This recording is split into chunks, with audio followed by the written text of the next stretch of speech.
सरकार को समझना है वो 30,000 लोग का आंकड़ा तुम्हारी सत्ता यहाँ पर गोरेगांव में हिला सकती है। काउंसिल के ऊपर भी थोड़ी सी रिसर्च की थी कि भाई मतलब हाँ ठीक है, ये काउंसिल पक्का भाई एक टफ फाइट दे सकता है करके। तो म्हाडा की तरफ से कोई बाहर नहीं था वहां पर। म्हाडा की तरफ से म्हाडा वो तो शॉकिंग बात है। हमारा हक है 2000 कारपेट का घर और 25 लाख रुपए कॉर्पस फंड। ये मुकुल रोहतगी खड़े हो गए। कौन है ये? वो मैसेज आया कि माननीय मुख्यमंत्री देवेंद्र फडणवीस के यहाँ आपको बुलाया गया है 16 तारीख को दोपहर को 1:30 बजे उनके चेंबर में मीटिंग है।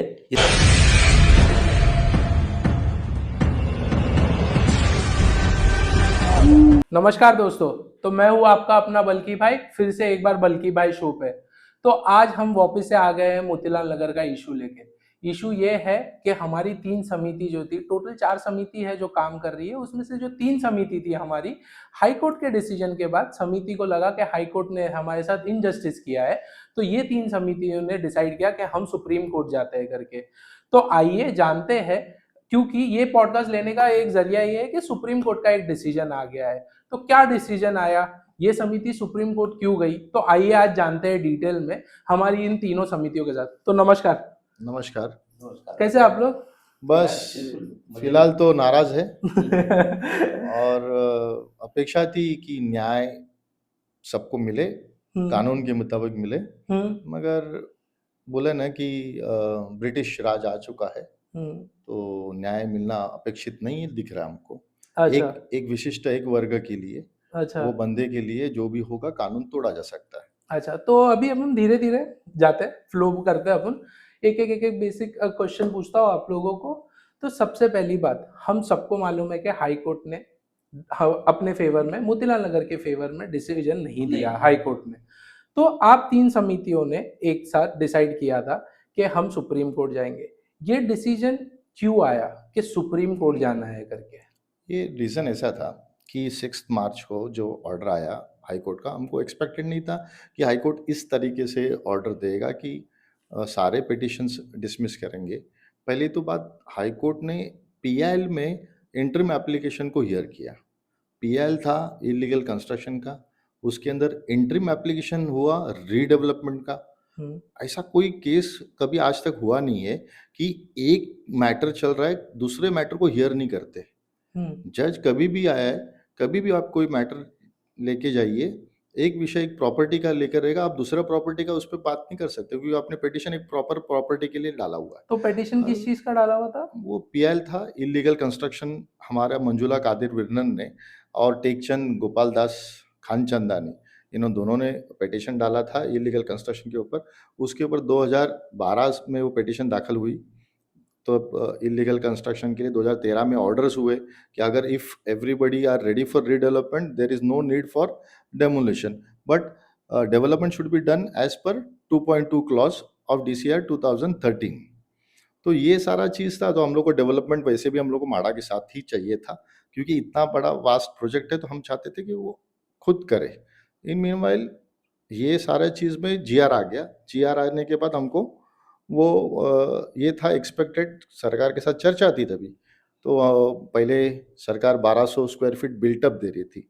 अब हमारे यहाँ पर कुछ लोगों को कन्फ्यूजन रहता है कि बिल्टअप क्या है और क्या नहीं है। बिल्टअप बोलेगा तो फिर सारा चीज़ उसमें आ जाता है, स्टेयरकेस आ गया, बालकनी आ गया, सारा चीज़ उसमें, लिफ्ट वगैरह, सारा पैसेज एरिया तो वगैरह रहने की जगह कम हो जाती है। कम हो जाती है। मतलब 1200 से अगर आप पकड़ेंगे, पहले 1200 स्क्वायर फीट हमको बिल्टअप दे रहे थे, तकरीबन 2018 में जब गणेश मैदान में हुआ था ये सभा वगैरह, तो उस टाइम पे वो 1200 बिल्टअप दे रहे थे, हमको वो मान्य नहीं था। फिर सरकार चेंज हुई, सरकार ने हमारे साथ मीटिंग्स की है। मीटिंग्स में हम लोग ने उनको कारपेट की ही मांग की थी, मगर सरकार ने GR बनाया एक 1600 बिल्टअप का।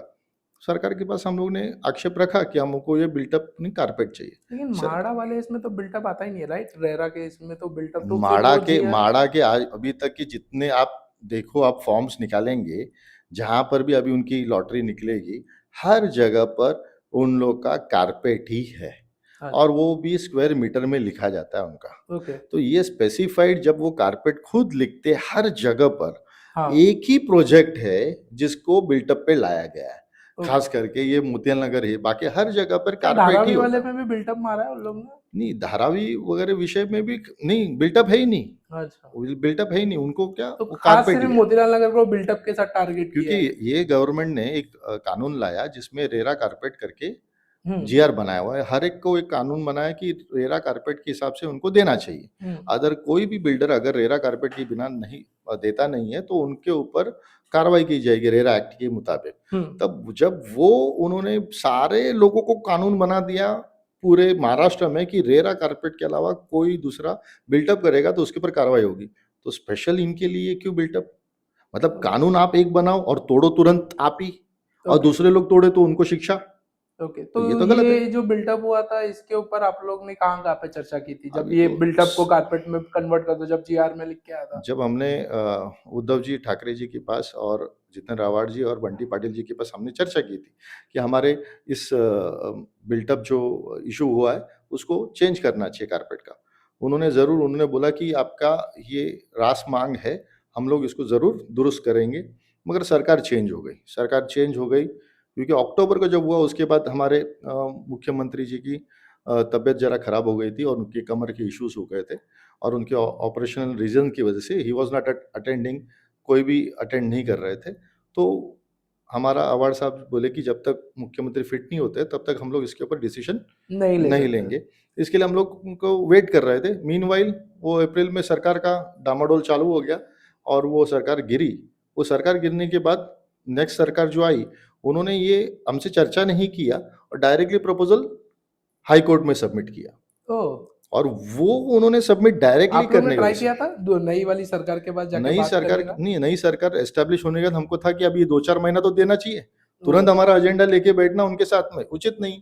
अब वो 2-4 महीने में उन्होंने सीधा सितंबर में सबमिशन कर दिया। तो ये गेम पूरा ये प्रॉपर्ली ये प्लान्ड अप ये एक्शन था अगर ये। वो सबमिट नहीं करते तो वो कोई पिटीशन का निर्णय नहीं लगता। उन्होंने सबमिट किया, उन्होंने इंटरिम एप्लीकेशन को लेके मूव किया उन्होंने हर तरीके से और सारा उन्होंने आए में 2-3 दूसरा इंटरिम एप्लीकेशन भी 5170 भी इम्प्लीमेंट किया। मतलब हर तरीके से वो सरकार ने यहाँ पर प्रोजेक्ट लाने का कार्यक्रम किया। हमारा प्रोजेक्ट लाने से हमारा कोई इसका इश्यू नहीं, मगर कम से कम हमारी चर्चा हो रही थी, चर्चा वो हुई नहीं और वो कोर्ट में आ गया। अब कोर्ट में आर्ग्यूमेंट तो सबको मालूम है क्या हो गया, कोर्ट ने सुना राइट। नहीं।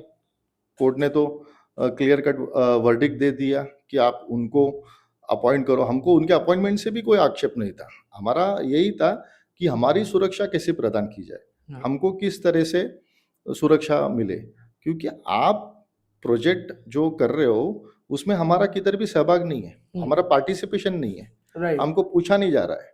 राइट। अब हमारा अधिकार है कि हमको क्या चाहिए, कैसे चाहिए, कब चाहिए, क्या नहीं चाहिए, ये सारा चीज़ तो हमारा अधिकार है। तो ये लेकिन पूछने एक का चीज यहाँ पे मैं आपको बोलूंगा कि जहां तक मैंने ये चीज सुनी है, ये चीज पढ़ी है, स्पेशल प्रोजेक्ट में महाड़ा ने बोला है कि यहाँ के लोगों का हमको कंसल्ट लेने की भी जरूरत नहीं है, हम डायरेक्टली काम चालू कर सकते हैं नहीं, नहीं, करके नहीं, ओपन ऐसा स्पेस ऐसा में। कोई जीआर में उन्होंने नहीं लिखा है।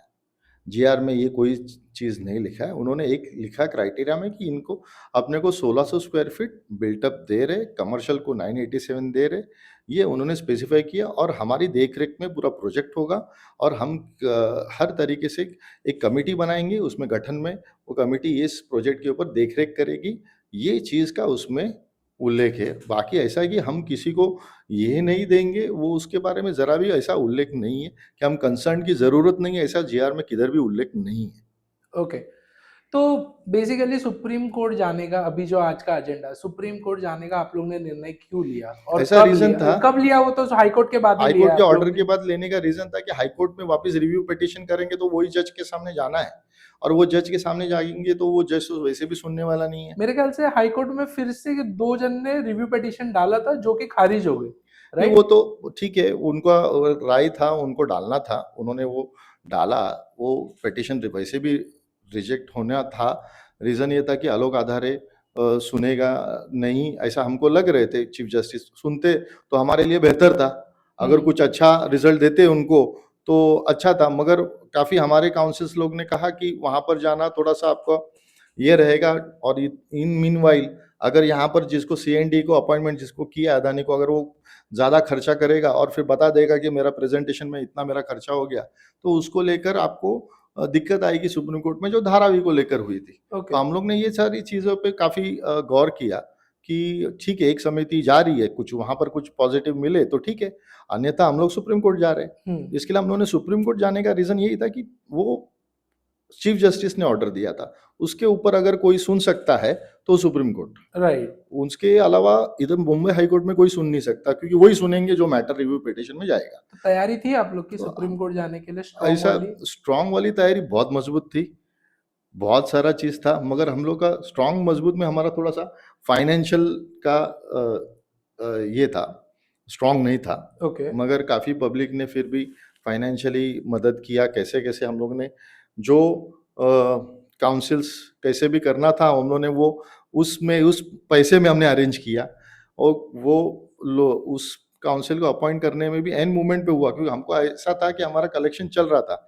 हमको मालूम नहीं था कि हमारा मैटर 15 को लगेगा। 13 को 12 को फ्राइडे को हमको पता चला कि हमारा 15 को मैटर लग रहा है, क्योंकि it was a sudden, okay it was कोई ऐसा नहीं था। हम लोग का यही था कि हम लोग थोड़ा-सा टाइम लेंगे, सारा एक प्रॉपर ज़्यादा से ज़्यादा बड़ा काउंसिल को अपॉइंट करना है, ऐसा हमारा इंटेंशन था। मगर वो काउंसिल्स के रेट भी काफ़ी हायर ओके रेट्स में रहते हैं, और वो हम लोग की कोशिश थी, मगर काफ़ी लोगों ने अच्छा संतोष ने, शेला जी, सभी कमिटी ने, तीनों कमिटी ने बहुत मेहनत की इसके ऊपर। उसके लिए तारीफ़ काबिल तो है जितना भी है। बेसिकली जो काउंसिल आप लोग ने अपॉइंट की है, इसके ऊपर कोई रिसर्च किया था कि हाँ भाई ये काउंसिल मतलब जम सकता है ये केस अभी हैंडल करने में? बिकॉज सामने आप लोग के सामने दो डायनासोर्स थे, महाड़ा और अडानी, जिनके लिए पास लड़ना था, और आप लोग को मतलब एक चींटी एक बड़े से हाथी के साथ जंगल में लड़ रही है। तो क्या आप लोग ने काउंसिल के ऊपर भी थोड़ी सी रिसर्च की थी कि भाई मतलब हाँ ठीक है, ये काउंसिल पक्का भाई एक टफ फाइट दे सकता है करके? हाँ, एक टफ फाइट दे सकता है करके। ये काउंसिल्स के ऊपर हम लोग का देखो, टफ फाइट में उसमें बहुत सारा चीज़ रहता है। अभी हम लोग ने इसमें काफ़ी लोगों का नाम रिसर्च किया, तो उनके जो फीस है, वो फीस बहुत ही हायर थी, उतना हम लोग अफोर्ड नहीं कर पा रहे थे। राइट इतना हमारा कोई मोतियाल नगर के लोग भी अफोर्ड नहीं करते उस चीज़ के लेकर, क्योंकि इतनी बड़ी फीस देना चांस नहीं था, हमको देना मुमकिन नहीं था। तो हम लोग ने वो देखा कि जो बंदा फाइट कर सकता है, जिस प्रॉपरली बोल सकता है, प्रेजेंट कर सकता है मैटर, ऐसे काउंसिल को, जो काउंसिल वहाँ पर फेस वैल्यू है, जो हमेशा लगातार सुप्रीम कोर्ट में लड़ते हैं, तो ऐसे को हम लोग थोड़ा-सा अपॉइंट करें, ऐसा हमारा राय था। तो हम लोगों ने वो किया, उनको ओके। अपॉइंटमेंट तो देख अपॉइंट काउंसिल कब किया है? अपॉइंटमेंट आपको बताऊँ, मैं 14 तारीख को किया है। और 15 को केस था तो? काउंसिल नहीं, हमारे से जैसे जूनियर काउंसिल्स है, वो सब हम लोग अपॉइंटेड 2 महीने पहले ही, जब पिटीशन तैयार करके सारा चीज़ था। और सीनियर काउंसिल का हमारा यही तय हुआ था कि हम एंड मोमेंट पे सीनियर काउंसिल को हम लोग डिक्लेयर करेंगे, क्योंकि क्या होता है, जनरली हर एक जन को मैनेज करने का बहुत कोशिश होता है। हर यहाँ पर जैसे पहली बार एक पिटीशन जिनको उन्होंने रिटर्न ले लिया, हाँ, जिन्होंने विड्रॉ किया, वो मैनेज किए हुआ, उनको मैनेज किया, इसके लिए उन्होंने विड्रॉ किया। अच्छा, हम जो लोग नहीं आपके चाहते थे। जो स्टार्ट में हाई कोर्ट में एक जन मैनेज हो चुका था, मैनेज जो हो गए थे। आपने बोला है लास्ट पॉडकास्ट में, वो यस, ओके। तो वो वैसे मैनेजमेंट नहीं होना चाहिए, ऐसा हम लोग का कोशिश था। इसके लिए हमने एंड मोमेंट पे उसको ये किया। लास्ट मोमेंट तक हमको काफ़ी लोगों के फ़ोन्स थे कि आपके काउंसिल कौन है, काउंसिल कौन है? हमने नहीं बोला। जिस दिन वो 15 तारीख को अपीयर हुए, उस दिन थोड़ा-सा उन लोग हैवॉक हो गया था।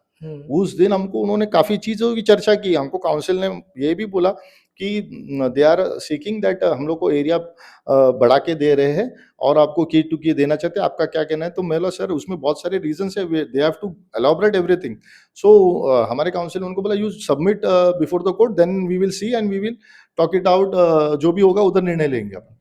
तो ये सारा चीज़ फर्स्ट डे में हुआ। फर्स्ट डे में काफ़ी चीज़ पे उन लोग डर गए थे। तो ये जो पॉजिटिव था। फर्स्ट आप बोल रहे हो, जो 15 तारीख, 15 मार्च, ये 15 ये जुलाई। जुलाई, ठीक है, 15 जुलाई को जो फर्स्ट हियरिंग थी, तो आप लोग दिल्ली गए हुए थे दिल्ली सुप्रीम में कोर्ट? था खुद, फर्स्ट हियरिंग में मैं था। सेकंड हियरिंग जो उन्होंने 18 तारीख को रखी, 18 तारीख को तुषार मेहता जी का पर्सनल फैमिली प्रॉब्लम की वजह से, फैमिली इश्यूज़ की वजह से उन्होंने अंडरटेकिंग दिया। इसके लिए जज ने उनको अलाउ किया फॉर नेक्स्ट हियरिंग, तो उन्होंने 28 तारीख दी। तो 28 तारीख हमको ऐसा था कि जज ने बोला इस बार मेरे को हियर करना ही है, और ये मैटर मेरे को सुनना है। तो हम लोगों ने, सब लोगों ने तय किया कि हम लोग के यहाँ से कुछ जन जाएँगे, 4-5 जन जाएँगे हमारे सारे अलग-अलग संस्था से। तो संतोष परब जी अपने समन्वय समिति से, आए थे, शिलार जी आए थे और सलाउद्दीन जी आए थे खान, और हमारे सुखदेव कारांडे थे, हमारे एडवोकेट एक यहाँ से थे विशाल राउत, और अभी करके था। ऐसे सारे बंदे वहाँ पर सुप्रीम कोर्ट में गए और देखने के लिए यही अपेक्षा यही थी हमको कि न्याय हमको मिलेगा, और एक्सपेक्टेड वैसे ही था कि किसी भी हालत में हमको वहां पर से कुछ पॉजिटिव लोगों के लिए मिलेगा। तो बेसिकली जो ये जो अभी लास्ट वाली हियरिंग थी, यही आप लोग की फर्स्ट डिफेंसिव हियरिंग थी जिसमें बोलचाल होने वाला था आप लोगों का? बोलचाल पहले 15 तारीख को हो गया था। शुरुआत में बात हो गई थी कि as per this rule of law ये चीज हमारा काउंसिल ने शुरू किया था बात करना। जज ने ये किया, मतलब समाधान दिया था वो चीज जज ने समाधान दिया रहता तो 28 तारीख को निर्णय देते। अब वो समाधान किस वजह से नहीं दिया वो मेरे को समझ में नहीं आया। अभी जैसे आपने कहा कि उस 28 तारीख का आपको इंसिडेंट बताया कि 28 तारीख को मैटर हुआ क्या 28 तारीख को? आप तो कोर्ट रूम में ही थे, कोर्ट रूम सुप्रीम में हम कोर्ट में सभी थे। थे सुप्रीम कोर्ट में। तो हम लोग जनरली आर्गुमेंट चालू हुआ, हमारे काउंसिल ने प्रेजेंट रखा कि एज पर डीसीआर जो है, डीसीआर के मुताबिक 7B के मुताबिक वो रीड आउट किया कि कंसेंट बहुत नेसेसरी एज पर 2.2 क्लॉज, और वो ऑर्डर भी कोर्ट का ऑर्डर है, उसके हिसाब से इन्होंने कंप्लाई करना चाहिए। ये उन्होंने स्पेसिफिक रहा बिकॉज सोसाइटीज काफ़ी है, और उन्होंने ये भी बोला कि हमारे पास 50 सोसाइटीज़ के अबाव इनके पास कंसर्न्स है जो इनके साथ में है। और भी उन्होंने ये रखा कि स्पेसिफिक जो हमारे प्रोजेक्ट को लेकर जो कारपेट के विषय के ऊपर उन्होंने रखा, आपके लॉयर ने? हमारे लॉयर ने रखा कि ये कारपेट और बिल्टअप इसमें फ़र्क है। बिल्टअप ये सब चीज़ काउंटेबल होता है, ये सब एलोबरेट हमारे तो सुप्रीम कोर्ट ने भी ये बिल्टअप वाले इशू पे कुछ भी समाधान नहीं दिया? अभी सबसे इम्पोर्टेंट बात उन्होंने बताया कि डीसीआर क्यों बनाए। हर एक बिल्डर, हर एक कोई भी डेवलपमेंट करेगा तो उसको डीसीआर फॉलो करना है। ओके। सो डीसीआर कानून बना ही उसकी वजह से। ये कानून का अगर कोई उल्लंघन करता है तो वो गलत है, उसके ऊपर कार्रवाई होगी। तो उन्होंने 7B के हिसाब से कि एज पर 2.2 क्लॉज जो हमारा 17 अक्टूबर 2013 का ऑर्डर है, जिसमें जज साहब ने ऑर्डर दिया है कि you have to follow the 2.2 clause of 2013। और 2.2 क्लॉज में माड़ा ने खुद करना है ऑन इट्स ओन, और मगर वो 2.2 क्लॉज में अगर माड़ा खुद करती है तो उनको सोसाइटीज का कंसर्ट लेना है विद अ प्रॉपर रेजोल्यूशन। तो यहाँ तो माड़ा कर ही नहीं रही है। हाँ, नहीं कर रही है। इफेंस वो नहीं करते तो 95A एक्ट की है, 95AB फिर उन्होंने बोला कि क्या है एग्जैक्टली 95AB की कंसर्ट जरूरी है। क्या है 95AB? माड़ा एक्ट क्या बताता है 95A के हिसाब से 51% कंसर्ट जरूरी है डेवलपमेंट के लिए। 51% कंसर्ट जरूरी है। ओके। तो ये सारा चीज अगर म्हाडा नहीं करती है, थर्ड पार्टी के थ्रू करवाती है? म्हाडा खुद करती है तो भी, अच्छा, थर्ड पार्टी करती है तो भी, क्योंकि ये एज पर 2.2 क्लॉज के हिसाब से वो जरूरी है। उसमें भी लिखा है 2.2 में 95A के हिसाब से कार्रवाई होगी। तो 95A म्हाडा का एक्ट क्या कहता है कि 51% is very much needed for the development. तो आप कोई भी एक्ट, अभी आपने कानून क्यों बनाया?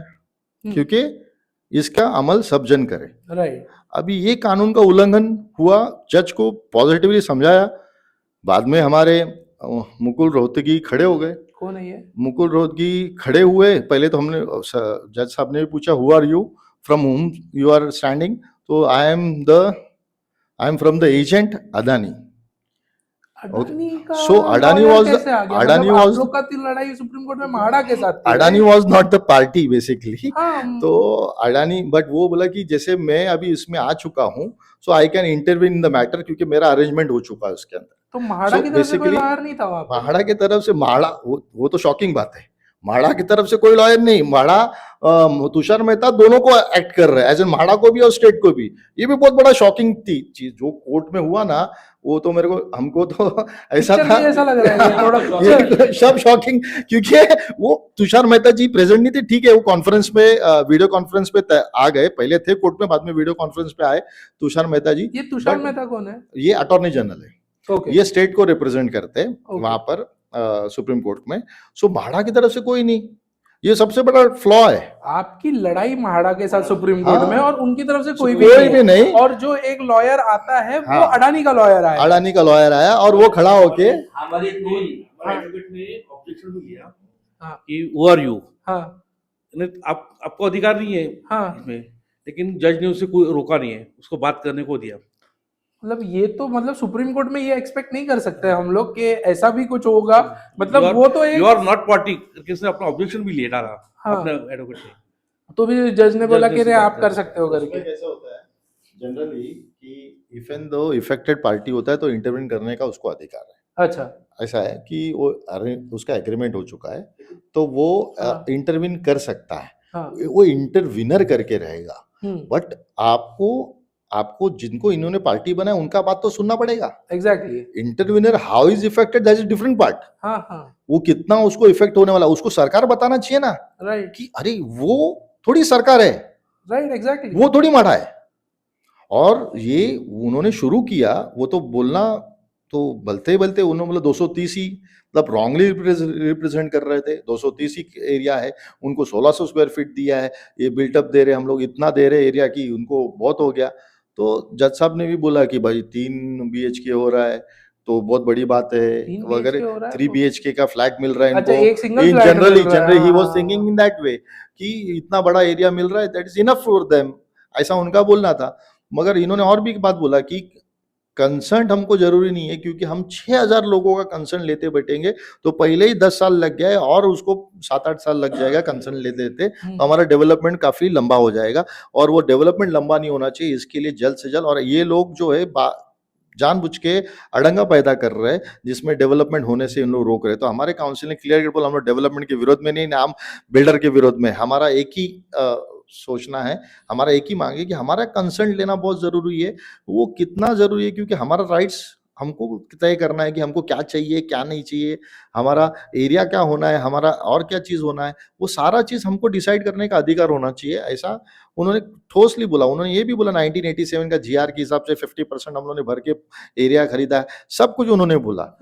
वो प्रॉपरली हम लोगों ने सारा हमारे काउंसिल ने उनसे ये किया, ये बोला कि ये होलिस्टिक प्रोजेक्ट है, 143 एकड़ पे हो रहा है, इतने लोगों का काम करते टाइम हम लोग को काफी डिफिकल्टी आएगी, हमको इनकी कंसर्न की जरूरत नहीं, हम इनको घर देंगे डायरेक्ट, ऐसा उनका बोलना था। सो जज साहब तुरंत उतने में वो कुछ सुना नहीं, दे रहे घर ठीक है, ऐसा करके उन्होंने बट डिसमिस कंसर्न कर तो दिया। वही आ गया ना सर के जो 1600 बिल्टअप अपन वहां पे जाके एरिया कन्वर्ट कर सकते। मतलब सुप्रीम कोर्ट अभी हम ये बोलते हैं कि भाई कुछ भी मैटर हो जाए, बड़े से बड़ा मर्डर हो जाए, कुछ भी हो जाए, जस्टिस अपने को सुप्रीम कोर्ट में मिल जाता है करके। लेकिन सुप्रीम कोर्ट बिल्टअप और कारपेट में जस्टिफाई नहीं, जस्टिस नहीं दे पाया सुप्रीम कोर्ट। बिल्टअप कारपेट का अलावा एक्ट है तुम्हारा, एग्जैक्टली तुम यू आर आपने अभी जो एक्ट इतने एक्ट क्लॉज बोले कानून हैं बनाया है आपने, कानून है अपना, तो कानून के हिसाब से अगर कोई भी उल्लंघन करता है तो उसको सजा होती है, उसके पर एग्जैक्टली कार्रवाई होती है। और कानून का उल्लंघन खुद सरकार कर रही है तो उसको रोकना काम है। ये आप लोग ने ये सुप्रीम जस्टिफाई कोर्ट किया है सब। जस्टिफाई किया। और ये नहीं हमारे इन्होंने बोला कि आप ऐसा है कि आप 6000 लोग हैं तो कंसर्न नहीं लेंगे उनका, ऐसा कितना लोग वॉल्यूम है उसको लेकर तुम कंसर्न नहीं लेंगे, उनका अधिकार छीनेंगे आप। यहां तक हमारे काउंसिल ने उनके साथ में बहस तो किया मतलब काफी कल के दिन पूरा हर मुंबई तरीके से। डेवलप करने आ जाएंगे तो किसी का किसी कंसर्न का नहीं कंसर्न की लेंगे, जरूरत नहीं समुद्र में पूरा बना है, के फेंक सब देंगे। बेच देंगे, सीधा सीधा यही बात है, तुमको हाँ। कानून ही लागू नहीं। अब हमारा सबसे बड़ा दुख वाली बात है कि हाई कोर्ट नहीं समझा, कम से कम कानून सुप्रीम कोर्ट समझेंगे। सुप्रीम कोर्ट ने भी कानून को नहीं समझा, कानून के कायदे जो बनाए आपने, आपके कायदे बनाए, हमने तो नहीं बनाए। राइट आपने कायदे बनाए, वही कायदे को आपने साइड में रख दिया और बोल दिया तुमको क्या है 6000 लोग का साइन करने को टाइम जाएगा, इसके जाओ तुम डेवलपमेंट करो। अरे ये कौन सा रीजन है? This is not the reason. ये कोई रीजन दे सकता है ये चीज को लेकर? काफी चीज पे, और वो फिर सुनने तैयार नहीं है चीजों को लेकर। तो हम लोग भी काफी मतलब न्याय व्यवस्था से अपेक्षा नहीं थी सुप्रीम कोर्ट से कि आप कॉन्स्टिट्यूशन को लेकर आप इस तरह से आप न्याय की अपेक्षा करने के लिए कोई आता है, इतने बड़े पैमाने पे लोग आते हैं वहां पर, तो वहां पर आपको कम से कम कुछ ना कुछ सोचना, पूरा मैटर्स पढ़ना चाहिए था कि एग्जैक्टली क्या गलत हुआ है क्या नहीं।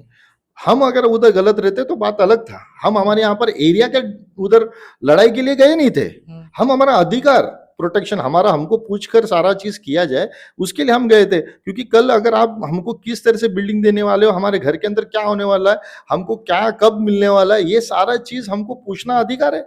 हम लोग ओनरशिप लिए, वी आर द सोसाइटीज, और हम लोग का अधिकार है, तो वो भी आप हमारा अधिकार छीन रहे हैं। तो इसका मतलब यही है, मतलब एक मतलब बॉटम लाइन यही समझ में आती है आप लोग की बात से, पैसा है तो पावर है। नहीं, ये तो दिख रहा कि ये डिसमिस मैनेज के वजह से डिसमिस थी, और वो ऐसा डिसमिस होने का कोई कारण नहीं दिखता, क्योंकि जहाँ तक इवन हाईकोर्ट के सामने जब मैं आर्ग्यू कर रहा था, इवन मेरे आर्ग्यूमेंट में क्लियर कट उन्होंने मुझे रिजेक्ट नहीं किया। ओके। मेरा आर्ग्यूमेंट आप देखो, मेरे आर्ग्यूमेंट में वहाँ पर सारा कॉलम में मेरे को कहाँ पर भी रिजेक्ट नहीं किया, अदर सारे पार्टीज को उन्होंने रिजेक्शन दिया है। ओके। तो जब कुछ तो जज ने मेरे ग्रीवेंस को समझा था कि इनके अधिकार का किधर तो प्रोटेक्शन होना बहुत जरूरी है। अब हमारे काउंसिल ने ये भी कहा कि डीसीआर का इम्प्लीमेंट होना चाहिए एज पर 33(5) ऑर्डर के हिसाब से है। हाँ, वो भी नहीं सुना गया। वो भी नहीं, वो इतना है कि 1600 दिया बहुत इनफ है, ऐसा कि जैसे अगर 1600 दिया तो बहुत बड़ा पहाड़ दे दिया हमको। आज अब हमारे काउंसिल ने जस्टिफाई भी 2.2 क्लॉज का जस्टिफिकेशन किया, टेबल 1 कितना कारपेट, ये इंसेंटिव्स मिलना है, ये एडिशनल कारपेट एरिया, सारा चीज हमारे काउंसिल ने उसके ऊपर एक्सप्लेन भी किया। ओके। तो हमारे काउंसिल ने बोला कि एरिया वगैरह नहीं, हमको उनके साथ चर्चा करना है, उनके साथ में हमारा अधिकार प्राप्त करना है और उनको उनके साथ नेगोशिएट करना है कि क्या हमको चाहिए क्या नहीं चाहिए। सो नेगोशिएशन पावर्स भी अगर हमारे पास नहीं रहेंगे, आप उठा के फेंक देंगे, तो कल हम जाएंगे कहां पर? एग्जैक्टली। और ये मतलब चीज अगर यहाँ पे बिल्टअप और इसके ऊपर ही जस्टिफिकेशन नहीं है, तो हम ये कहाँ से एक्सपेक्ट करेंगे कि अडानी ने बोला है कि 7 साल में डेवलप करके दे देगा, तो वो दे देगा, वो 7 का 17 करके दे देगा।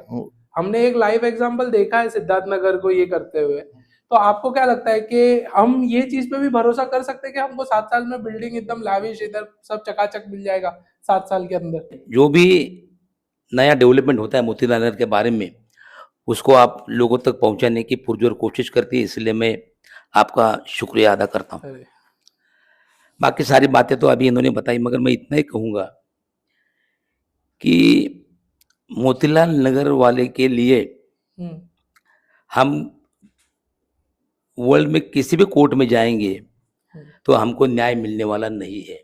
अच्छा। ये बिल्कुल तय है, क्योंकि वहां पे म्याड है, म्हाडा, अदानी और महाराष्ट्र सरकार। ये म्याड ने हमको म्याड कर दिया है। रही बात आपके शो में, मैं जब भी देखता हूं, बातें तो हो गई है, मगर ये आपने कई बार आपके शो में एक बात उजागर की है, लोगों को आपने ये बताने की कोशिश की है कि ये तीनों समितियां बहुत अच्छी तरह से मोतीलाल नगर के लिए काम कर रही है, राइट, मगर इनमें यूनिटी नहीं है। तो लोग भी बोल रहे थे कि भाई इनकी यूनिटी होनी चाहिए। मैं आपके माध्यम से ये बताना चाहता हूं कि मोतीलाल नगर में 4 समितियां आई है, तो सबको मालूम है। सही बात है। और आज 3 समितियां, मोतीलाल नगर जन कल्याणकारी समिति, मोतीलाल नगर रहवासी विकास संघ और मोतीलाल नगर पुनर्विकास समिति, ये 3 समितियां मिलजुल कर ये लड़ाई को आगे लड़ रही है। रही बात चौथी समिति की, उनको हमने कई बार, एक नहीं कई बार साथ में आने के लिए पेशकश की है कि आप साथ में आ जाओ ताकि हमारी लड़ाई और मजबूत हो सके और हमें न्याय मिल सके, मगर कुछ वजह से वो नहीं आ पा रहे। मैं विनती करता हूं कि आप ऐसा एक प्लेटफॉर्म बनाओ और चारों समिति क्या बुलाओ 100% मैंने गौरव भाई से भी ये बात और सामने पूछो कि ये आप लोग ये क्यों नहीं आते।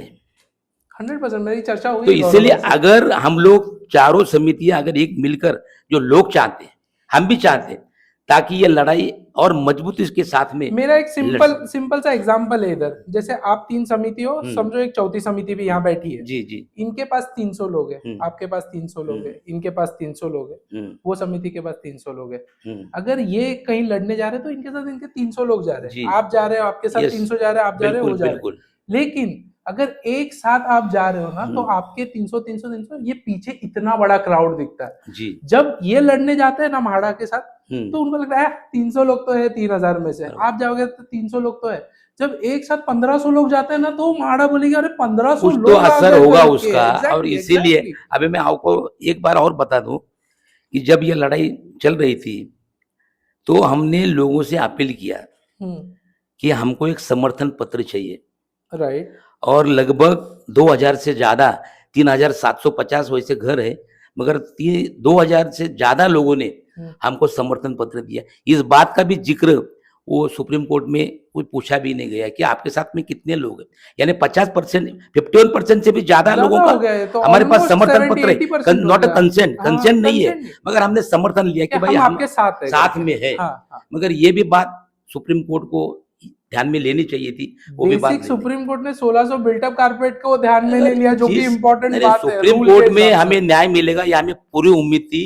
इसके लिए मैं और एक बात बता दूं कि 15 तारीख को जब पहली हियरिंग शुरू हुई, उस वक्त हमको मैसेज आया कि माननीय मुख्यमंत्री देवेंद्र फडणवीस के यहाँ आपको बुलाया गया है 16 तारीख को दोपहर को 1:30 बजे उनके चेम्बर में मीटिंग है, इसके बारे में चर्चा करने के लिए। जब आपकी 15 को हियरिंग पहले की हियरिंग थी। और एक बात है कि हमने आज तक लगभग माननीय मुख्यमंत्री, उप मुख्यमंत्री जी, गृह निर्माण मंत्री जी, म्हाडा के सीईओ, चीफ ऑफिसर, म्हाडा का स्टेटिजन, इनको सबको हमने खत लिखा है, मगर इनका एक पर्ची का जवाब भी इन्होंने हमको दिया नहीं है। मगर जैसे ही हम सुप्रीम कोर्ट में हमारी हियरिंग शुरू हुई, आप लोग को तो कॉल आया, हमको कॉल आया, तो मैं समझता हूं कि ये मोतीलाल नगर वालों की जीत है, ये किसी समिति की नहीं, मोतीलाल नगर के लिए ये बहुत बड़ी जीत थी। एग्जैक्टली। और हम जाने के लिए निकले और फिर वहां से कॉल आया कि मीटिंग पोस्टपोन्ड हो गई है 2 दिन के बाद में, यानी 18 तारीख को हमारी तारीख थी, राइट। फिर से 18 जुलाई को, 18 तारीख को हमको बुलाया गया, मगर 18 तारीख के बाद में फिर को कोई कॉल आया नहीं है। और कल का डिसीजन आपने देख लिया है। Exactly. अभी तो ये समझेंगे कि भाई तुमको चर्चा करने की जरूरत नहीं है, जो डिसीजन दिया है वो हिसाब से हम लोग काम करने वाले। ठीक है, अभी सुप्रीम कोर्ट ने तो डिसीजन दे दिया, वही डिसीजन दिया जो आप लोग को हाई कोर्ट में मिला जी था। जी। तो क्या आज भी ये चारों समिति, मैं तो अब 3+1 नहीं पकड़ रहा, ये चारों समिति क्या ये अब भी लड़ेगी सरकार से? बिल्कुल, ये लड़ाई अभी शुरू हुई है, असली लड़ाई शुरू हुई है अभी हम लड़ेंगे, शेर अभी जिंदा है। तो मैं आपसे पूछता हूँ सर कि बेसिकली अभी तो सुप्रीम कोर्ट से हार मिली, ठीक है, एक नर्वस नहीं होना है ये चीज पे, लेकिन अब आगे का क्या प्रोसेस है, क्या प्लान है? आप लोग ने भी कुछ डिसाइड किया रहेगा, वो चौथी समिति ने भी कुछ किया रहेगा, एंड मैं 100% चाहूंगा कि नेक्स्ट शो या इसके आने वाले 1-2 शो में ये चारों समिति एक साथ पैनल पे आएगी और मिलके मोतीलाल नगर के लिए लड़ेगी। ये मेरा कन्फेशन है। तो अभी आप लोग ने क्या डिसाइड किया है कि कैसे लड़ना है? बिकॉज अभी तो कोर्ट तो भाग नहीं सकते, कुछ कर नहीं सकते, अब जिससे भी लड़ना है वो हमें सरकार से ही लड़ना है, राइट? तो अब क्या कोई प्लान है, ऐसा प्लान ऑफ एक्शन कुछ डिसाइड किया 2 दिन में कुछ? कल तक हम म्हाडा से लड़ रहे थे। हाँ। अपना जो भी झगड़ा था म्हाडा से था। हाँ। लेकिन इसके पीछे अदानी है, हम लोग को मालूम था। हाँ।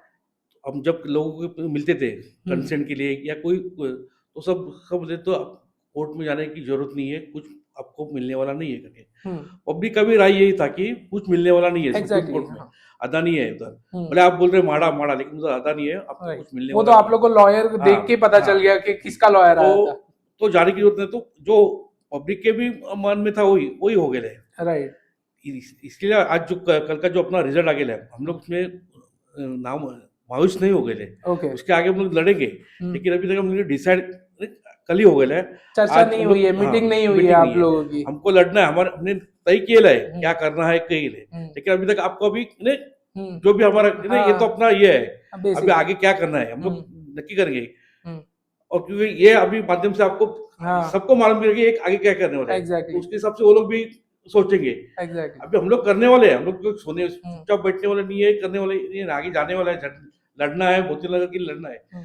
मैं आपके माध्यम से मोतीलाल नगर रहवासी को बताना चाहता हूँ कि हम लोग को जब ये सब हाईकोर्ट का ये है, उसके बाद हम लोग हर घर में गए, लोगों से विनती की कि अपने को सुप्रीम कोर्ट में जाना है। लोगों ने हमसे सम्मति दिया, पैसा दिया, हम लोग को हम तीनों कमेटी की तरफ से हम मोतीलाल नगर रहवासियों को आभार मानते हैं कि आपने जो पैसा दिया, आपने जो आर्थिक मदद की, बाद में सपोर्ट दिया, उसी वजह से हम लोग सुप्रीम कोर्ट में गए। सुप्रीम कोर्ट में हार हुई है, लेकिन अभी तक मतलब क्या बोलते हैं, फाइट खत्म नहीं हुई है, जंग जारी है अभी भी। तो गौरव भाई, तुम तो ये मतलब तुम तो ये सारी चीज के एक चाणक्य हो। तो एक एक ऐसा कुछ जो अपने मोतीलाल अभी जैसे सुप्रीम कोर्ट का डिसीजन आया, आधे से ज्यादा मोतीलाल नगर वाले परेशान हो गए कि अब तो क्या मतलब सुप्रीम कोर्ट ने ही हाथ उठा दिया है, तो एक आश्वासन क्या है हमारी जनता के लिए? हम पीछे 2 कदम अब पीछे लिए और इसका मतलब ये नहीं है कि हम छलांग अब लगाने वाले हैं। अब म्हाडा के नाक में इतना दम कर देंगे हम कि उन लोगों ने सोचा नहीं रहेगा, उनका सारा भ्रष्टाचार, काला चिट्टे का अभी हम बहुत सारा पिटीशन डालेंगे। हम इतना सारा पिटीशन डालेंगे कि सोचते रह जाएगी म्हाडा कि क्या कर रहे हैं इन लोग। हमारी बातें अगर नहीं सुनी, जैसे संतोष भाई बोले कल हमारी मीटिंग है सारे कमेटी की और बहुत तीव्र आंदोलन हर तरीके का हम लोग आंदोलन करने वाले, उसकी तैयारी हर तरीके से हम लोग उतरने वाले हैं कि कोई एंगल नहीं छोड़ेंगे। उनको लग रहा है कि हम सुप्रीम कोर्ट में हारे तो हम लोग कोर्ट में नहीं लड़ेंगे, अरे कोर्ट में तुम्हारी तो पोल खोल करने वाले अभी। अब तुम्हारा टाइम आ गया है कि तुम्हारा अभी कल का ही वर्डिक्ट है। हाईकोर्ट ने म्हाडा के ऊपर काफी चीजों पे ये किया है और एग्जीक्यूटिव इंजीनियर के ऊपर काफी कार्रवाई करने के आदेश की, उन्होंने बहुत सारा भ्रष्टाचार किया है, रेलेवेंटली वो कोई बिल्डर्स को सपोर्ट किया है। और ये अधिकारी वर्ग है ना हमारा, यहाँ पर म्हाडा के अधिकारी ने हमारा गला दबाया, हम लोग को यहाँ पर फंसाया और सरकार को भी उल्लू बना रहे और हर तरीके से अपना जेब भर रहे। अगर ईडी की अगर इंक्वायरी होगी ना तो यहाँ पर के जितने ऑफिसर है म्हाडा के सारे अंदर जाएंगे। अरे हमारे बेचारे यहाँ के मोतिया नगर के लोगों का किसी का छोटा सा डॉक्यूमेंटेशन का ये करना है, चेंज करना है, तो उसके लिए उनको घूस देनी पड़ती है, हर चीज में घूस देनी पड़ती है। तो सोचो, ये तो डेवलपमेंट की बात है, 36,000 करोड़ की बात है। उन्होंने हर तरीके से हमको काटने का प्लान बनाया, खुद म्हाडा का एरिया भी कम कर दिया जो उनको म्हाडा का एरिया ज्यादा मिलना चाहिए था। तो ऐसे सारे भ्रष्टाचार की काफी चीजें हैं, हम लोग के हाथ में काफी कुछ मिला हुआ है। अब अब लड़ाई ट्रेलर था सुप्रीम कोर्ट, पिक्चर अब सही बाकी है। तो अभी लड़ाई म्हाडा से है कि सरकार से भी है? दोनों से। सरकार से भी है, सरकार अभी तक सोई है, हमको बुलाया उसके बाद कोई चर्चा ही नहीं है। और सरकार की तरफ से एक जहन बनता है कि 3,700 घर है, वो जैसे हमारे रोहतगी बता रहे थे 30,000 लोग है। सरकार को समझना है वो 30,000 लोग का आंकड़ा तुम्हारी सत्ता यहाँ पर गोरेगांव में हिला सकती है। सरकार को अगर समझ में आता है कि जल्द से जल्द उनके साथ बैठ के चर्चा करने, यहाँ पर लोकल आमदार को भी पूछा नहीं जा रहा है, बहुत दुखंत वाली बात है। आमदार को 10 बार बोला, हम लोगों ने निवेदन दिया है कि बाबा आप जल्द से जल्द मीटिंग लो, मगर सरकार की तरफ से कुछ भी पहल नहीं उनको आ रहा है, तो वो भी क्या कर सकते हैं। ये बहुत बड़ा। ये आपको यहाँ पे कट करता हूँ, अगर आप बोल रहे हो कि आमदार को सरकार की तरफ से नहीं आ रहा है, लेकिन ये पॉइंट मेरे ख्याल से अभी असेंबली में हमारे गोरेगांव के आमदार ने नहीं उठाया, बट गोरेगांव डिंडोरी के सुनील प्रभु ने ये चीज उठाई है, जो कि राइटली यहाँ के आमदार को, यहाँ के एमएलए को ये चीज के ऊपर बोलना चाहिए था, जो कि सुनील प्रभु साहब ने बोला है असेंबली में। नहीं, उस दिन ऐसा था कि आमदार साहब ने हमको बोला था कि उस दिन उनका ही फोन था कि हमको मीटिंग है, 1:30 बजे का हमारा तय था, सीएम साहब के साथ में मीटिंग था और उनका भी ये पॉजिटिवली ये था कि हम लोगों को न्याय मिलना चाहिए। उनका ये आमदार की बात कर रहा हूँ, विद्या ठाकुर जी का बात कर रहे हैं, उनका भी यहाँ पर कि मैं आपको बता रहा हूँ, विद्या ठाकुर जी हो, सुभाष देसाई जी हो, और भी हमारे लीडर्स जो गोरेगांव के हैं, अमोल कीर्तिकर हो या जो भी हमारे समीर देसाई जी हो, हमारी वर्षा ताई हो, सारे लीडर्स लोग ने यही बोला कि हम लोग को एक साथ मिलके यहाँ पर न्याय के लिए लड़ना है। और हमने निवेदन इसके लिए विद्या ठाकुर जी को दिया था क्योंकि सरकार की तरफ से वो हमारी बात रखे और हमारा पॉजिटिवली चर्चा हो कि हमको कोर्ट जाने की जरूरत नहीं। राइट, हमारा हेतु कोर्ट जाना नहीं था, मगर हमको कोर्ट में हमारा प्रेजेंट, अगर हमारा सुना नहीं जा रहा है सरकार, तो कोर्ट पे तो कम से कम हमको जाना चाहिए। नहीं तो हमको मालूम है अगर सरकार को अगर कानों तक कुछ बातें डालनी है तो हमको मालूम है कैसे सुनाया जाएगा। ये हम लोग कल नक्की करेंगे कि सरकार के कानों पे रोज कैसे बात चर्चा में आए, रोज बार बार आप उनको कैसे पता चले, आपको पता चलेगा फिर सरकार को कि बारी बारी से हम लोग किस तरह से उतरेंगे लोग, क्योंकि 3,700 लोगों की 3,700 तो घर है, लोग बहुत है उसमें। 3,700 हुए, ऊपर से 1,600 स्लम को भी हमारे में डाल दिया है, तो ऐसा करके एक 5,500 के आसपास पूरे घर हम लोग को मालूम है। कल उन्होंने 6,000 का आंकड़ा बता दिया रोहतगी ने, तो हमको जरा आश्चर्य, यहाँ से घर कैसे बढ़ गए। अगर 4 लोग भी पकड़ेंगे तो 24,000 लोग हैं। अगर ये 24,000 लोग सड़क पे उतरेंगे आंदोलन करने के लिए, तो गोरेगांव का पूरा नक्शा भी बदल जाएगा आने वाले इलेक्शन। ये तो होना है, जब किसी का आप जबरदस्ती छीनने जाएंगे तो कोई तो चुप बैठेगा तो नहीं, और जबरदस्ती छीनने की कोशिश कर रहे हैं, जबरदस्ती आप उसको फोर्सफुली इम्प्लीमेंट करने की कोशिश कर रहे हैं, दादागिरी कर रहे हैं, वहाँ पर तो ज़रूर कार्रवाई हर तरीके से लोग उतरेंगे। और हमें अपेक्षा है, जैसे संतोष जी ने कहा कि हमारे हमारे जो हम लोग समझते नहीं, डोर टू डोर जाने के बाद उन्होंने हमारे पे विश्वास दिखाया। आज उन्होंने पूरा हर तरीके से हमको साथ दिया, पैसे से ले कई, मैं तो आभार ये मानूंगा कि हमारे कमेटी मेंबर्स के लोगों ने भी अपनी जेब से ज़्यादा पैसा निकाला। ये मैं उनका भी आभार मानूंगा कि बहुत एफर्ट लगाया। हमारे एडवोकेट लोगों ने भी काफ़ी चीज़ों पे एफर्ट लगाया था, उनके भी हम आभार मानेंगे हर तरीके से। और आपका भी हम लोग आभार मानते हैं, क्योंकि आप हर तरीके से हमको किसी भी तरह से मोतियाल नगर की आवाज़ के लिए आप आते हो आगे, और ठोस करके आप उसके ऊपर आवाज़ मुद्दा उठाते हो, जिसकी वजह से कम मोतियाल नगर की आवाज़ किधर-किधर ज़्यादा करके अदानी के पास, या ज़्यादा करके म्हाडा के सरकार के पास। पास, और ज़्यादा करके म्हाडा पास जाए हमारा, जिसके वजह से कुछ अच्छा निर्णय हो। और ये दादागिरी हम सहन नहीं करने वाले। ये महाराष्ट्र है, और महाराष्ट्र में शिवाजी छत्रपति महाराज की डंका चलता है, बाकी किसी का डंका नहीं चलता। और छत्रपति शिवाजी महाराज को स्मरण करके बताता हूँ मैं, किसी भी हालत में हम हमारी ज़मीन नहीं देंगे उनको। उसके लिए खून भी गया ना, तो हम ज़रूर आखिरी दम तक लड़ेंगे। तो गाइस, तो ये तो थी सुप्रीम कोर्ट की कहानी। और अब जैसे कि मैंने सुना है कि जंग अभी भी बाकी है, बहुत सी चीजें अब करना बाकी है, बहुत से अटैक्स अब करना बाकी है। अटैक्स मतलब ऐसे कोई अटैक्स नहीं, मतलब बहुत कोई इलीगल काम नहीं है, कोई आतंकवादी काम नहीं है। जो भी लीगल काम है, हाँ, संविधान के माध्यम से जो हमको शॉर्ट राइट दिए गए हैं हाँ, आंदोलन करने की, वो सारे हथकंडे हम लोग मोतीलाल नगर के लिए अपनाने वाले हैं। और आखिरी समय तक जितना भी हमको समय मिलेगा, उसको मोतीलाल नगर के लोगों को न्याय मिलाने की 100% हमारी कोशिश रहेगी। और मुझे उम्मीद है कि आप जैसे लोगों का साथ रहेगा तो हम लोग इस जंग में जरूर जीत जाएंगे। ठीक है, लड़ेंगे, जीतेंगे। लास्ट अभी मेरे को ये पूछना है आपसे कि अब भी इतना सब होने के बावजूद लड़ाई में सरकार से क्या मांग है? हाँ, ये अच्छा एरिया सवाल। की, मतलब बिल्कुल, ये तो है जी, कि की टू की तो चाहिए, बराबर। और अपना क्या बोलते हैं कॉर्पोरस के जी, को लेके तो चर्चा है ही जी, नहीं, जी, वो तो बिल्कुल। बहुत बात का विषय है कॉर्पोरस को लेके। हम्म, की टू की एक चर्चा है, लेकिन एरिया जिसके ऊपर मेन लड़ाई चल रही है, जी, जी, अब भी हाँ, इतना हार होने के बाद फिर भी लड़ाई है, सरकार से है, म्हाडा से, तो इस लड़ाई में क्या मांगे? सबसे पहले तो कीटू की तो मुद्दा है ही है, क्योंकि हमारे बगल में सिद्धार्थ नगर का जो हाल हुआ है वो हमारा न हो, इसके लिए 17-18 साल हो गया, राइट उसको? हाँ, तो इसके लिए सबसे पहले की यानी खाली जगह में घर बनाओ, नए घर के चाबी दो और जूने घर के चाबी लो, ये स्लोगन हमारा है। बाकी आप लोग लेके चल रहे, कोई बात नहीं है। उसके बाद में देखो, कुछ मांगे ऐसी होती है ना कि जो मांगने के लिए ऐसे मांगे रखो कि उसके ऊपर कोई डिबेट हो, कोई चर्चा हो।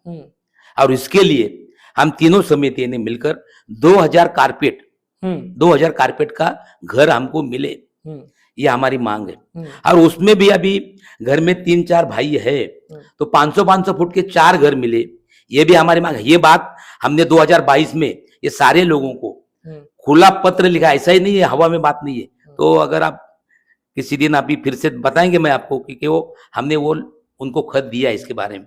और कॉर्पस फंड की बात, अगर आप ये सारे वालों को भी कॉर्पस फंड अच्छी तरीके से देते हो, अभी कई जगह तो 25-25 लाख रुपया किसी एक सोसाइटी को, नॉर्मली सोसाइटी को दिया है, तो हम 25 लाख रुपया जो कॉर्पस फंड मांग रहे हैं, वो कोई गलत बात नहीं है, कोई ज्यादा नहीं है, ये बिल्कुल जायज है और हमारा हक है। 2000 कारपेट का घर और 25 लाख रुपया कॉर्पस फंड, ये जंग जो है ना, ये इसके ऊपर भी हमारी जारी रहेगी। रही बात और ये जो बोल रहे हैं ना कि हम लोग कंसेंट नहीं लेंगे, खुले मैदान हमारी जगह है, उन्होंने कल क्या बताया कि हमारी जगह है, हम लोग वहां घर बनाएंगे, कंसेंट लेने की जरूरत नहीं है। यानी देखो, कल ही बीडीडी चाल में जो बिल्डिंग बने लोगों के लिए, उनको बताया गया था कि 500 कारपेट का घर हम आपको देंगे, मगर असल में वो लगभग 475 ऐसा कुछ है। यानी लोगों को वहां भी कंसेंट लिया नहीं है। ओके, वहां भी खाचा मारा है, थोड़ा खाचा मारा है। अभी सोचो कि इतनी छोटी जगह में आप लोग इतना बड़ा खाचा मार सकते हो। ये तो 145 एकड़ जगह है, उसमें कितना बड़ा खाचा मारने का आप सोचो। खाचा मारो, हम कुछ नहीं कहते, मगर हमारा हक हमें मिलना चाहिए। इसके लिए हमारी ये लड़ाई है, ये आखिरी तक हम इसको आगे लेके जाएंगे। ठीक है गौरव भाई, ये जो अभी 25 लाख वाला बात हुआ कॉर्पोरेट फंड का, 25 लाख रुपया पर एवरी सोसाइटी या पर एवरी हाउस 25 लाख रुपया? एवरी ईच टेनमेंट, मतलब ईच एक घर जो हमारे यहाँ पर, जैसे आपका घर, एक मेरा घर है, इनका घर है, इंडिविजुअल घर, 25 लाख, वो उसमें 4 भाई रहे, वो उनको एक ही को हर 25 घर लाख, 25 हर लाख। घर 25 लाख। वो रीजन भी 25 लाख क्या, ये किसी के ऐशो आराम के लिए नहीं है। रिगार्डिंग क्या, एक 40 स्टोरेज की बिल्डिंग होने वाली है, और उस बिल्डिंग का मेंटेनेंस में जो खर्चा है वो तकरीबन नहीं तो भी 12 से 18,000 के बीच में आएगा। समझो 15,000 आया, तो 15,000 अगर महीने का आया तो एक अफोर्ड करना एक फैमिली को जरूरी है। तो वो उसके लिए वो पैसा हो रहा है कि अगर ये फ्री ऑफ मेंटेनेंस देते तो हमारे लिए बहुत अच्छी बात थी कि फ्री ऑफ मेंटेनेंस दे रहे एक सर्टेन पीरियड तक, तो वो होता तो बात अलग है। मतलब नहीं दे रहे तो कम से कम वो फंड होना चाहिए जिसकी वजह से वो मैनेज कर पाए उस मेंटेनेंस को। इसके लिए कॉर्पस फंड बहुत सारे जन जो मध्यम वर्गीय लोग हैं, तो वो 16,000 20,000 एक्स्ट्रा एडिशनल मेंटेनेंस में नहीं कर सकते। 25 करोड़ दिया है ना, और सिद्धार्थ नगर को 25 करोड़ कॉर्पस फंड दिया है। टोटल सोसाइटी को मिला के, एक सोसाइटी को मिला के 25 करोड़ दिया, इंडिविजुअल 25 करोड़ नहीं दिया, 675 लोग को दिया बराबर। तो वो पूरा सोसाइटी को दिया, एक इंडिविजुअल को नहीं दिया। हम इधर एक इंडिविजुअल को मांग रहे हैं क्योंकि वो मेंटेन करना उनका है कि कल वो सोसाइटी नहीं मेंटेन करी, नहीं दी तो वो हमारे सारा बर्डन लोगों पे आएगा। उससे अच्छा बेटर है कि वो उनको मिले और वो उसमें से जो मेंटेन करना है उनकी जवाबदारी बनती है। तो ये हमारा उसमें मांग है। दूसरा एक मांग में और एक चीज है, हमारे धर्मस्थल यहाँ पर है काफी, और सारे धर्मस्थल हमारे, वो चीज की तो बात ही नहीं हुई है इतने टाइम में। मतलब मैंने आपसे भी पहले पॉडकास्ट लिया है, मैंने दूसरी समिति से भी पॉडकास्ट लिया, मैंने युवराज मोहिते सर से भी पॉडकास्ट लिया है। उन्होंने भी ये बोला कि ये सारे में म्हाडा और अडानी ने इतना उलझा के रखा है, ना वो हमें धर्मस्थल की बात करते, ना कॉर्पोरेट्स की बात करते, कोई भी चीज की बात नहीं करते करके। तो धर्मस्थल की इतनी बड़ा विषय है कि हमारे यहाँ पर कुछ स्वयंभू मंदिर भी है। तो स्वयंभू मंदिर का एक खासियत होता है उसमें कि जहाँ से वो उगम होता है वहाँ पर उसका स्थान बदला नहीं जा सकता। ओके। तो ये बहुत बड़ा विशिष्ट हमारे हिंदू वर्ग में है, जिनके वो मंदिर नहीं हिला सकते, ऐसा हमारा वो भी मांग में हमारा है कि वो मंदिरों को नहीं हिलाया जाए।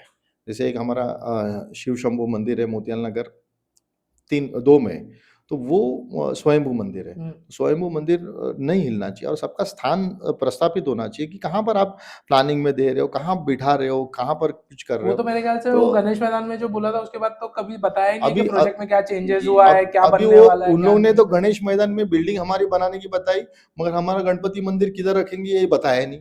एग्जैक्टली। तो ये बहुत बड़ा विषय है। ऐसा है कि ये चीज है, मस्जिद है, हमारे बुद्ध विहार है, तो ये सारा चीजें उसमें बहुत काफी मायने रखते हैं कि ये हमारे धर्मस्थल के ऊपर भी इन लोगों का कुछ भी तरीके का प्लानिंग बराबर है। अभी सिद्धार्थ नगर का आप देख ही रहे हो हाल, यहाँ से मंदिर हटाओ, कभी उधर जा रहा है, कभी उधर, अभी तक मंदिर का स्थान ही नहीं है। आज ये दुर्भाग्य है कि सरकार इसके ऊपर ध्यान देनी चाहिए कि धर्मस्थल के लेकर वो बराबर प्रस्तावित भगवान को करना बहुत जरूरी है। पहला भगवान को रखना है, फिर बाद में इंसान तो जाए कम से कम। एग्जैक्टली। हाँ, तो ये यहाँ पर कुछ हो नहीं रहा है, तो यहाँ पर सभी तरीके से रौंदा जा रहा है, तो अब आंदोलन कायदे से लेके हर आदमी को लेकर, और शायद भगवान को भी वो रौंदने की कोशिश कर रहे हैं। तो भाई अब लास्ट तो यही बचता है। हाँ बोलिए।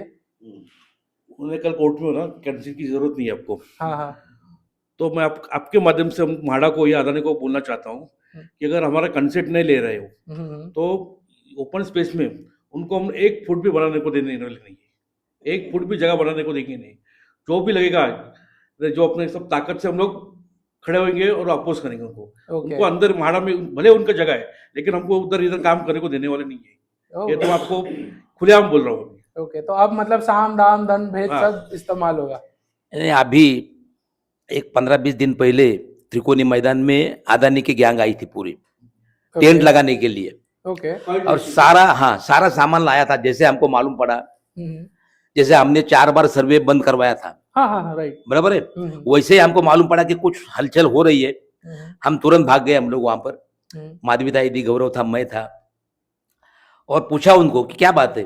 बोले हम लोग यहाँ पे टेंट बनाएंगे, ये रूम, ये टॉयलेट, ये सब रहने के लिए। किसको? लेबर लोगों को। कहाँ से आए ये लेबर? मतलब जब वो हाँ, मतलब वही बात है। हमने हमने पूछा क्या बात है तुम्हारा, बताओ क्या है। तो एक लेटर था उसके पास, वो ऐसा है बंदा नहीं। बोले पहले उठाओ, ये सब उठाओ, आप भी क्या, अभी भागो उधर से। और ये सब सामान जो डाला था उन्होंने, वो सब सामान भर के उनको भगा दिया। वैसे ही अगर कंसेंट नहीं, नो कंसेंट नो डेवलपमेंट।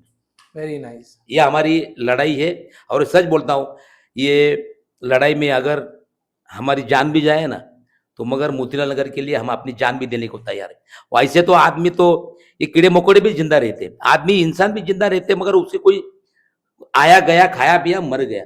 और ऐसा नहीं हम लोग होने देने वाले। लोग याद करेंगे कि इन्होंने, यह आदमी था, इसकी वजह से हमको आज मिला है, और उसके लिए हम तैयार हैं। अरे इतनी बेसिक सी चीज है रीडेवलपमेंट, ऐसा लग रहा है कि ये 1947 का ये चल रही है। अरे एसआरएल वालों को भी, एसआरएल वालों को भी उनका हक दिया जाता है कि आपका आर्किटेक्ट कौन है, आपका बिल्डर कौन है। एजीएम में उनको बैठा के उनके तय होता है। अरे हम लोग उनका कंसेंट ले रहा है। हम लोग यहाँ पे लीगल तरीके से रहते हैं।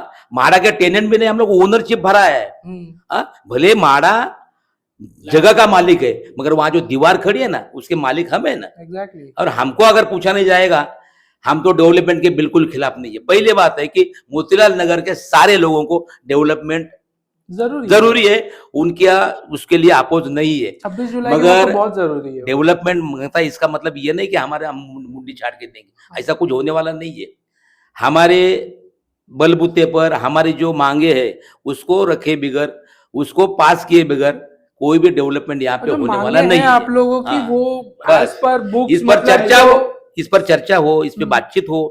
वो बातचीत भी आप लोग तय करोगे नहीं, कोई चर्चा नहीं करोगे, हमको कुछ बताओगे नहीं, और डेवलपमेंट करने जाओगे, खुले मैदान आपके, क्या हमारा हक नहीं है? राइट, बिल्कुल है। ऐसे कोई भी, मैं समझता हूँ वो उनका इलीगल काम है। हमको पूछे बगैर करेगा तो हम उसको होने देंगे नहीं, ये हमारा पक्का इरादा है। तो गाइस, ये थी चर्चा तीनों समिति से, और मैं शॉर्ट आपको बोलता हूँ कि नेक्स्ट चर्चा जो होगी, 1 या 2 चर्चा में I will try of camera ये चारों समिति एक साथ आए, एक डिसीजन पे आए। बिकॉज वो समिति में भी एक जन है जिन्होंने 2000 की ही मांग की है। उन्होंने कोई एकदम हाई फंडो मांग नहीं की है, जो आप लोग ने भी मांग की है। सेम उनका भी थॉट प्रोसेस वही है जो आप लोग का थॉट प्रोसेस है। तो आई विल मेक श्योर कि ये चारों समिति एक साथ पैनल पे आए।